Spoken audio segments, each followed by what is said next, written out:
سەرۆک ئەندامانی ئەنجومەنی پارێزگای کەرکووک جەخت لەسەر پێویستی بەڕێوەچوونی هەڵبژاردننی ئەنجومەنی پارێزگاکانی عێراق لە کەرکووک دەکەنەوە و ڕاشی دەگەیەنن بڕیاردان لەسەر یاسای تایبەت یا دواخستنی هەڵبژاردنەکە خزمەت بە ئێستا ئەوەندەی شارەکە ناکات. بەداخەوە کە سێ قۆناغ سێ هەڵبژاردن کراوە بۆ پەرلەمانی عێراقیش ڕازی بوونە بە سجلات ڕازی بوون بە هەموو شتێ خۆیان بوونەتە پەرلەمانتار بەو سجلە بوو ئێستا کە معڕەزیەکەن ئەبێت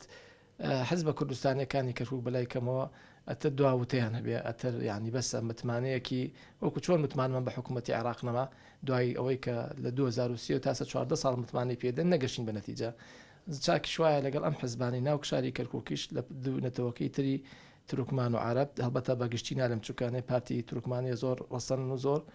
متەجاوبن لەگەڵ هەر پرۆسێک لە کەرکووکڕۆدا لە عربیش بە هەمان شێوە بەڵام ئەوانەی کە هەتا کومستەنەیاری ئەم پرۆسەیان هەڵبژاردن کە مافێکی دەستوریە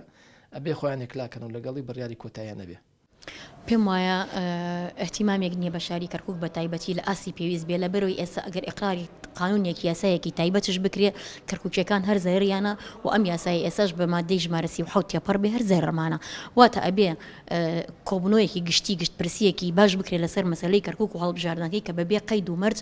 لە پرۆسە سیاسیەکانە لە مفاوەزاتەکانە لەگەڵ حکوومەتی ناوەندیە یەکلا بکرێتەوە نەک وەک پرسی مادەی 140 پرسەکانی ترکە ئێمە تا ئێستا کۆمەڵی کێشە و گرفتمان هەیە ئەمیش پێمان وایە بێئومێدیەکی زۆری هەتاکو ئێستا ئەوەنێ ئەیبینین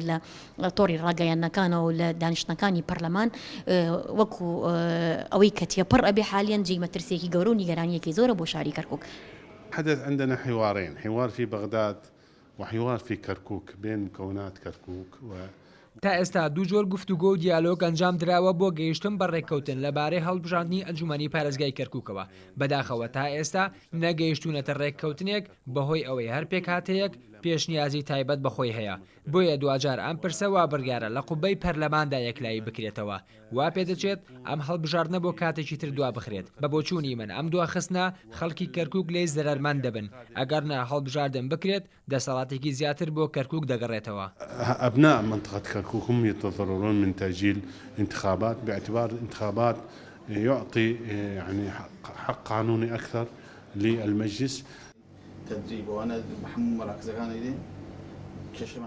لێپرساوێکی کۆمسیۆنی بەڵای سەربەخۆی هەڵبژاردنەکانی عێراقی شای دەگەیەنێت ئامادەکاری بۆ هەڵبژاردنەکان لە کەرکووک کراوە ئەگەر لایەنە سیاسیەکان لە بەغدا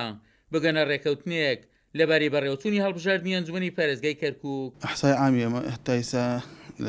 889,000 معناها باولين مجموعي كلي شاري كركوكا و لسطة بنجاشش سومار كراوة إستاكا. بالنسبة لمعايير الأمريكا هذا أمريكا معني شيء باولين داخلية لسطة 98 تومار كراوة إستاكا. ناخو معناها باولين